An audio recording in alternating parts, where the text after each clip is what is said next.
La foi est la pleine adhésion de l'intellect aux vérités de la foi et leur réception volontaire. Quand on parle de l'intellect, on parle de notre faculté rationnelle de comprendre. Mais il nous est dit là que ce sont les vérités de la foi qui n'appartiennent pas à ce monde. Et puis, ces vérités, lorsqu'on les perçoit intérieurement, eh bien, de les accepter volontairement, ça veut dire de faire un acte intérieur d'acceptation de cette vérité intérieure. L'intellect doit accueillir dès le départ ces vérités et se confier à la foi sans résistance ou investigation, c'est-à-dire cogitation en quelque sorte, lui présentant toutes les forces de la pensée et de l'imagination et renonçant de plein gré à toute évaluation et toute comparaison. Lorsqu'on mène une vie de prière vraie, quand je dis vraie, je parle de cette entrée progressive dans le silence intérieur, dans cet espace qu'on appelle le cœur profond. Eh bien, il nous est donné de percevoir ces fameuses vérités de la foi. Alors, nous en avons déjà reçu quelques-unes tout de même, c'est-à-dire à travers les enseignements. Quand on parle évidemment de Dieu, de la Trinité, que nous appelons les dogmes communément, mais qu'il nous faut non pas interpréter d'une manière rationnelle, mais vivre, vraiment découvrir de l'intérieur. Et c'est dans cette vie intérieure que ces vérités de la foi nous sont vraiment révélées. Si l'intellect manifeste sa soumission, on n'aime pas ce mot, n'est-ce pas? C'est-à-dire que l'intellect est habituellement lié à nos passions, habituellement lié à notre petit moi, à notre ego. Et lorsque nous percevons d'autres vérités intérieurement, évidemment, l'ego s'y oppose. Et l'intellect renonce parce que nos facultés, comme la volonté, comme notre faculté de raisonner, par exemple, sont neutres, ou ils sont soumis à l'ego, et donc restent au service de ce tyran qu'on appelle le petit moi, ou l'ego, comme je viens de le dire, ou alors toutes ces facultés humaines se mettent à l'écoute de ces vérités du cœur que la foi nous donne de percevoir, de comprendre. Et il y a effectivement un renoncement au moi, à l'ego, pour se soumettre à quelque chose d'autre, de plus grand, de plus profond, mais que seule la foi nous donne de comprendre que c'est une vérité qui est supérieure à toutes les autres. Donc, si l'intellect manifeste sa soumission et se rend totalement aux vérités de Dieu et de la foi, alors l'Esprit Saint s'avance dans cette obéissance qui lui est chère et dévoile à l'intellect tout ce qui touche aux vérités de la foi. Et l'auteur, là, nous cite un verset tiré de l'Évangile de Jean au 14e chapitre. « L'Esprit Saint vous enseignera tout. » Alors, il leur ouvrit l'esprit et l'intelligence des Écritures, ça c'est dans Luc 24. L'Esprit Saint mènera l'intellect dans la lumière de cette nouvelle connaissance spirituelle, jusqu'à la vérité même, vérité avec un grand V, c'est-à-dire jusqu'à Dieu. Il vous conduira vers la vérité tout entière, nous rappelle encore Jean l'Évangéliste au 16e chapitre. Ne t'ai-je pas dit que si tu crois, tu verras la gloire de Dieu? Encore une citation de Jean au chapitre 11. Et puis il y a dans Matthieu cette réponse, Matthieu 16, de Jésus à Pierre, lorsque Pierre, inspiré par l'Esprit, affirme que le Christ est le Fils de Dieu. Et le Christ lui répond, « Tu es heureux, Simon, fils de Jonas, car cette révélation t'est venue, non de la chair et du sang, mais de mon Père qui est dans les cieux. » Une fois que l'intellect a accepté les vérités de la foi, avec soumission et pleine adhésion, et qu'il a reçu la lumière de la connaissance spirituelle, il constate alors que toutes ses capacités imaginatives et intellectuelles, que toute investigation, évaluation et comparaison contribuent à rehausser la clarté et la certitude de ces vérités. Il constate par ailleurs que ces vérités de la foi ont conféré à sa pensée plus d'envergure, de progrès et de renouvellement. Alors qu'est-ce que ça veut dire ça dans la réalité ? Nous savons tous que nous traversons une période difficile, avec des privations de liberté, avec des injonctions à propos de tout ce qui concerne la situation sanitaire de notre pays et du monde. Et il y a une certaine division qui se fait en nous-mêmes, une division qui se fait entre les personnes. Et c'est vrai que on m'a envoyé tout récemment un dessin humoristique où il y avait deux personnages qui s'affrontent. L'un qui est vacciné traite l'autre d'assassin parce qu'il n'est pas vacciné et qu'il va communiquer la maladie à l'autre. Et puis celui qui n'est pas vacciné traite l'autre de collabo et de facho. Si nous restons dans cette vision des choses, alors nous allons demeurer dans une dualité qui ne va pas arranger les choses, ni pour nous-mêmes, ni pour personne. Il n'y a rien de plus redoutable qu'une société qui est divisée. Cela peut arranger les affaires de ceux qui ont intérêt à ce que nous soyons divisés. Mais nous avons, nous, à aller chercher une vérité au-delà de cela. Au-delà de ceux qui pensent que vacciner, c'est bien. Au-delà de ceux qui pensent que vacciner, non vacciner, c'est bien aussi.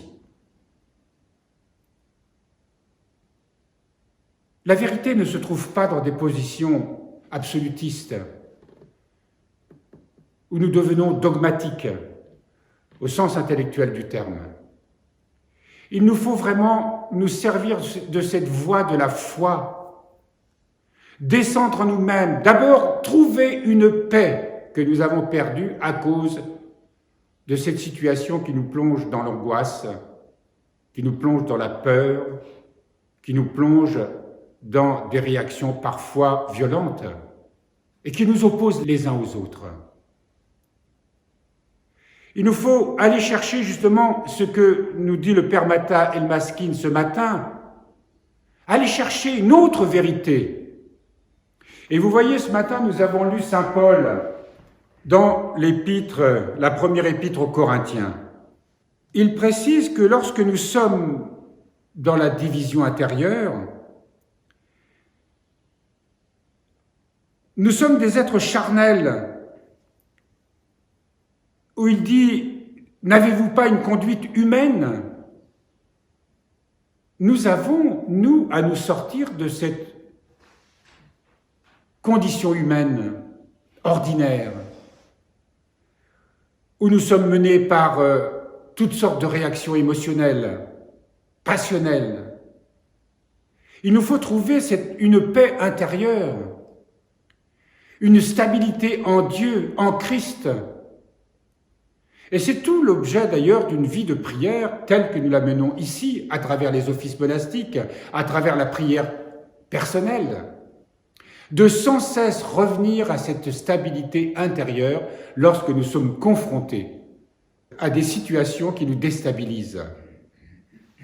Les vérités de la foi, comme nous en parle le Père Mata El-Maskin, ne peuvent se trouver, ne peuvent se révéler, ne peuvent se vivre que dans le silence intérieur. Non pas un silence qui serait un vide absolu, parce que quand nous parlons de ce silence intérieur, c'est de demeurer dans cette présence de Dieu, de communier à cette présence, de nous nourrir de cette présence, de recevoir tous les dons spirituels de cette présence, qui est le Christ, qui est Dieu, qui est l'amour, qui est la lumière, qui est la vie. Et c'est en demeurant dans cette communion que nous serons éclairés, que nous aurons un juste jugement, et que nous poserons des actes qui seront conformes à la volonté de Dieu, c'est-à-dire à l'amour véritable et vrai. Et nous, communauté chrétienne, nous avons à vivre cette expérience, mais aussi à la manifester au monde, dans ce monde qui sera de plus en plus déchiré, dans ce monde qui s'enfonce dans une dictature scientiste, transhumaniste. C'est une idéologie, parce que ce monde est sans Dieu, ne croit pas justement aux vérités de la foi. Et nous avons à les vivre, nous, à les découvrir, à les vivre ensemble, à les partager et à les témoigner. Mais pas seulement d'une manière par la parole, mais par notre capacité à aimer tous ceux qui ne sont pas dans cette lumière, tous ceux qui peut-être seront nos adversaires, tous ceux qui ont besoin d'amour. Ce monde a besoin d'amour. Les vérités de la foi, c'est de ça dont on parle. Mais il nous faut aller les chercher dans une vraie vie intérieure. Et encore une fois, si nous ne mettons pas au cœur de notre vie une règle de prière et que nous n'apprenions pas ce que sont les principes et préceptes d'une vie en Dieu, alors on peut avoir toutes sortes de bonnes intentions, mais nous n'y parviendrons jamais. Et nous serons toujours déchirés avec des aspirations, avec dans notre cœur des désirs de vivre selon cette justice. Mais nous serons toujours prisonniers des passions du moi ou de l'ego. Ce qui nous pousse, nous dit le Père Mathaël Maskin, à nous soumettre et adhérer aux vérités de la foi. Ce que l'Esprit Saint nous révèle, être attentif, apprendre à écouter cette voix intérieure, qui n'est pas une voix au sens réel du terme, mais que nous apprenons peu à peu à discerner, qui se révèle. Vous savez, autrefois, il y avait les photos, on les plongeait dans un mélange argentique. Et alors la photo, le négatif se révélait peu à peu, apparaissait, jusqu'à ce que la photo soit nette. Aujourd'hui, avec le numérique, on ne connaît plus ça, c'est instantané.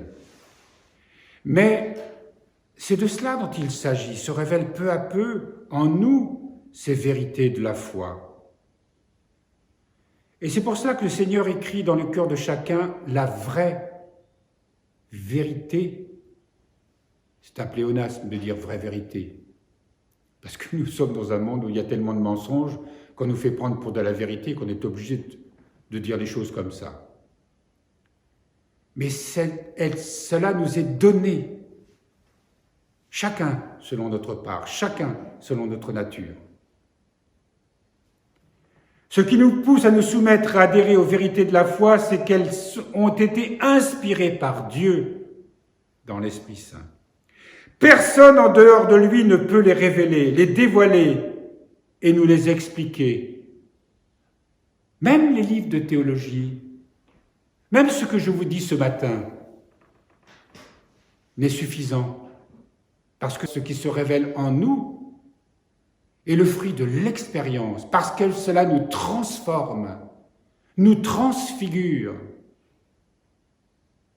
C'est de l'ordre de cette expérience intime, personnelle, mais aussi en même temps communautaire, quelque chose qui doit venir de l'intérieur et que l'on peut partager les uns avec les autres. Personne en dehors de Dieu ne peut les révéler, les dévoiler et nous les expliquer. Ni la logique, ni la philosophie, ni la déduction naturelle, ni aucune discipline, ni aucune thérapie, j'ajouterais, qui relève des sens, ne peut nous faire percevoir ces choses car elles ne sont pas de ce monde. Alors, chers frères et sœurs, c'est à cela que nous sommes appelés. Voilà pourquoi il est si important d'avoir une vie de prière réelle, une règle de prière réelle, et aussi une règle de vie qui n'est pas faite de « faites ceci, pas cela », mais des principes et préceptes spirituels qui nous éclairent, surtout dans les moments où nous sommes dans le brouillard, dans la passion, dans les ténèbres.